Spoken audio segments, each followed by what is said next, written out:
25-30 वर्षको पिरियडमा नेपाली जनताले जुन यो गणतन्त्र ल्यायो नि, गणतन्त्र ल्यायो पहिला बुझी नबुझेर चाहिँ मान्छेले चाहिँ होइन, जनताहरूले चाहिँ विश्वास गर्यो। यो दलका जुन नेताहरू छन् नि अहिले, यिनीहरूलाई हामीले विश्वास गर्यौँ नि, हो कि होइन भन त होइन। हाम्रो बुवा बाजेहरूले विश्वास गर्यो र यिनीहरूलाई जितायौँ र यहाँ पुर्यायौँ पनि होइन। र 25-30 वर्षमा त जुन अहिले हाम्रो युग आयो नि, हाम्रो युगमा जुन यो अहिले डिजिटल जमानाहरू आयो, एकले अर्को सबै कुरा मोबाइलबाट सबै कुरा हेरिरहेछ, राम्रो नराम्रो कुराहरू सबैहरू मान्छेले अब यसो एनालाइसिस गर्न थाल्यो क्या। जस्तै मैले जे कुरा भनिरहेको छु नि तपाईँलाई होइन, जस्तै मैले सेयरिङ गरिरहेको छु, मैले बुझेँ नि होइन, बुझेपछि म जस्तै सबैले बुझ्यो कि, बुझ्दाखेरि अब योभन्दा बरु ठिकै छ, बरु यो 1000वटाले खानुभन्दा त बरु एउटैले खाओस् न भन्ने यो त मान्छेको मनस्थिति भयो। र अर्को कुरा यिनीहरूले गरेको जुन भ्रष्टाचारका अहिले छ न काण्डहरू ठुल्ठुला, देश बनाएको त राजाले हो नि खास कुरा। 240 वर्ष उहाँले चलाउने पृथ्वीनारायण शाहले 2224 राज्य जुन नेपाललाई एउटा सिङ्गो नेपाल बनायो होइन, अनि उहाँकै देन त हो नि। उहाँले एकीकरण गरेर नेपाललाई सिङ्गो बनायो, त्यतिखेर यो फुटफाट भएर यो अरू देशले नि कब्जा गरिसकेको हुन्थ्यो होला होइन, नेपाल भन्ने देशै रहन्थेन होला नि होइन, हो कि होइन भन त। अनि उहाँले नै गरेको हो क्या यो सबै, उहाँकै देन हो कि। अब भनेपछि यी नेताहरूले केही गरे भने 25-30 वर्षमा यिनीहरूले यति भ्रष्टाचार गरे कि अहिले सबै तिमी हामी जस्तो सबै सर्वसाधारणले बुझिसक्यो कि भाइ। त्यही भएर नि यो भिड जुन हिजोको जुन राजाको लागि भिड थियो नि, यो वास्तविक भिड थियो कि। अब परिवर्तन चाहिँ चाहिएको छ मान्छेलाई होइन। हामीभन्दा पछाडिको मुलुक कहाँ कहाँ पुगिसके, कहाँ कहाँ कति विकसित भइसके, त्यहाँ हामीले चाहिँ भिसा लगाएर जानुपर्ने रे, उनीहरूको गुलामी गर्नुपर्ने रे, अनि 3-4 लाख रुपियाँ कमाइ हुन्छ भनेर त्यसलाई आफ्नो जिन्दगी जोखिममा राखेर उहाँ चाहिँ जानुपर्ने होइन। अनि यदि विकास भएको भए, राम्रो भएको भए, जुन भएका उद्योगहरू राम्रो भएको भए फेरि कामदारहरू ल्याउँथ्यौँ होला नि हाम्रो देशमा। यहाँको युवाले नपुगेर होइन अझै ल्याउँथ्यौँ होला कि जनशक्ति के, अरू देश जस्तै कि हो।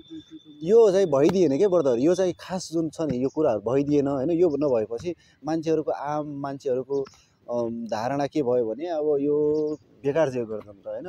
यो कसरी गणतन्त्र हुनु पनि यस्तो भयो कि भाइ, जोसँग पैसा छ होइन, अहिलेको अब देखेको छ नि तिमीले, सोझा साउला चाहिँ यो कामै छैन क्या। सोझा साउला बिचराहरू जाखिया छन् होइन, जो भ्रष्टाचारी मेनहरू खुल्लायाम घुमिया छन् होइन, हो कि होइन भन। मान सम्मान हिसाबले हिँड्ना छन्। अनि यसरी अनि कसले अब बुझ्सक्यो नि जनताले, त्यही भएर चाहिँ यो बाटोमा अब लाग्दैनन्, अब यी नेताहरूलाई साथ दिँदैनन् मेरो विचारले है। अब यस्तै यिनीहरूले आजको भिडियो कस्तो लाग्यो अनि कुराकानी कस्तो लाग्यो, वास्तविक भन्नुपर्दा हामीलाई होइन न गणतन्त्र न राजतन्त्र, आखिरमा हामीलाई चाहिएको भनेको विकास हो। जनतालाई सबैलाई सहज होइन हुनुपर्ने वातावरण हुनुपर्ने र आफ्नो देशमै बस्ने वातावरण हुनुपर्ने हो। तर चाहिँ त्यो चाहिँ हाम्रो देशमा हाम्रा नेताहरूले गरिदिएका छैनन् साथीहरू। अब यसरी नै बिस्तारै अब यो कुराहरूबाट पाठबाट केही सिक्यो अनि राम्रो हुँदै गयो भने ठिक छ, सपोर्ट गर्ने हो, नत्र गाह्रो छ भन्न सकिन्छ। र मलाई त जहाँसम्म लाग्छ अब चाहिँ युवाले चाहिँ होइन देश हाँक्नुपर्छ।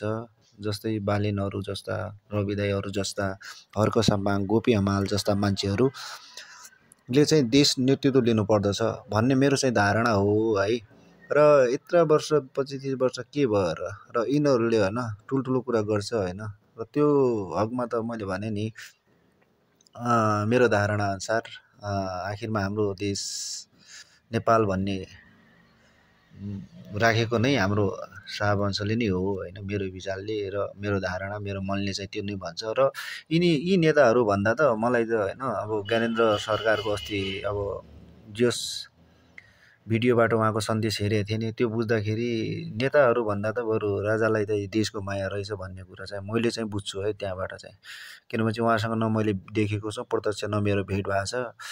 र आखिर मैले चाहिँ यसो अब भिडियो सन्देशबाट बुझ्दाखेरि र मलाई त त्यही लाग्छ साथीहरू। अब तपाईँहरूलाई चाहिँ के कस्तो लाग्छ है, तपाईँहरूले चाहिँ अब आफ्नो आफ्नो विचार हो। तर अब जे भयो नि हामी गणतन्त्रमै अहिले बाँचिरहेछौँ होइन, वर्तमानमा जिइरहेछौँ। जे सब वर्तमानलाई स्वीकारेको छौँ हामी त जनताको होइन पक्षबाट बोल्ने मान्छे हो। अब जनताको एउटा धारणा भनेको आफ्नो मनको कुरा भनेको। अब तपाईँहरूलाई के कस्तो लाग्यो है मेरो विचार, यदि मन परेको छ भने यो भिडियोलाई सक्दो सेयर गर्नुहोस् अनि साइडमा रहेको बेल आइकन पनि थिच्न दबाउन नभुल्नु होला साथीहरू।